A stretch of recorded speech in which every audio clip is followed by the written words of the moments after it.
Okay, this is Grand Millennium Hotel. Today I'm going to test run genset number 2. Okay, this is genset number 2. So let's cut the crap. So let's get started. Before we test run the genset, what should we check? Okay, this is genset number 2, G2. Check the voltage. Charger, is it okay or not? Alright, we're going to test it using the test mode. Okay, everything seems fine. Let's check the physical of the genset. First of all, let's touch the genset battery, see if there's any overwarm charging condition. Alright, no overwarming charging condition. Check the level.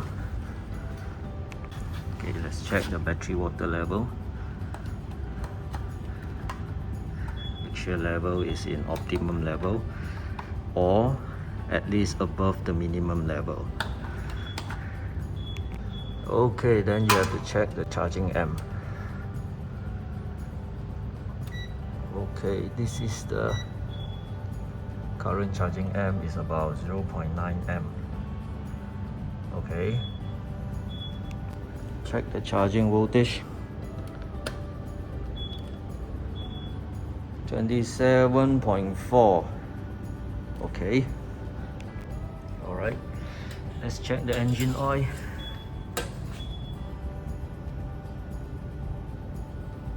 Dark, it's time to service. Level is okay. This is the maximum level, slightly a bit below the maximum level, so no issue here. Enough quantity. Check battery termination. Is it all tight? Termination, no problem. All right. Check the genset belting. Is the belting is in good condition? Any worn belting? Any loose belting? Okay. And then check if there's any leakage of oil, engine oil, fuel and radiator water. Check that there's no blockage on the air filter and the air filter is clean. No blockage on the radiator fan and the fan belt. Okay, this is the diesel tank. Let's check the level. Okay, need to climb up.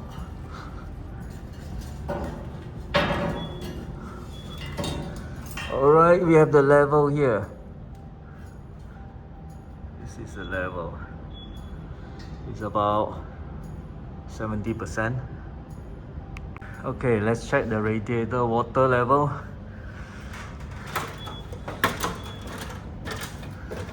Climb up.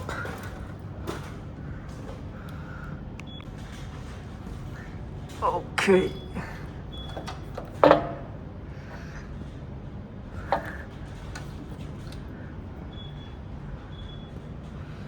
Okay, sufficient water. Okay, make sure tighten properly. Okay.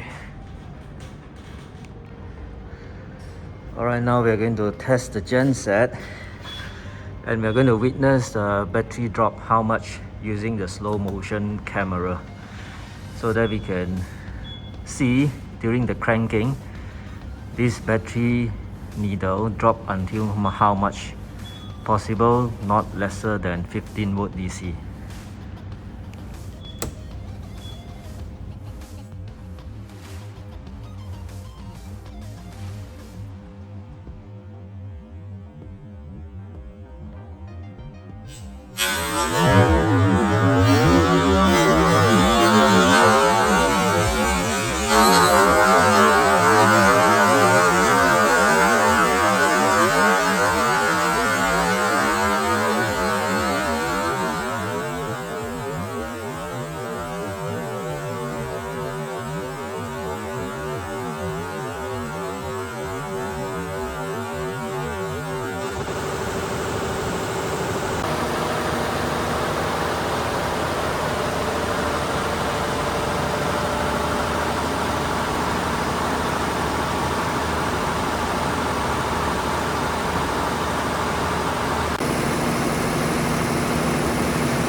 the genset already stopped, so just double check the battery is being charged and the voltage back to original before start the value.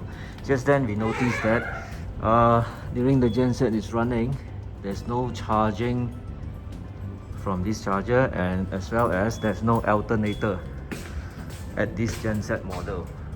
As I can see, there's no alternator here. So during the genset is running, this contactor cut off the power supply to this charger, and this charger not able to charge this battery, causes the voltage drop because it have to give way for the genset alternator to charge this battery. But for this genset model, there's no alternator available, so I need to bypass this contactor. The contact here, which is the original design, to constantly charge the battery even after cranking and even during genset is in operation. That means this charger will take over the whole charging process instead of giving way to the genset alternator, because there's no alternator installed for this genset. Otherwise, if it doesn't charge, if this genset is running for few hours time, the voltage for this battery will constantly being drained off, because there's a 1 few amp using for the fuel solenoid, and it constantly drain off. Once the voltage drop below 20 volt DC, it will not be able to hold the fuel solenoid and it will release. This will cause this genset to break down and stop. So the voltage need to be maintained above 26 volt DC. This is a recommended level. Okay, so be sure the battery voltage is always being charged all the time. Alright, after running, just make sure visually everything is in good condition.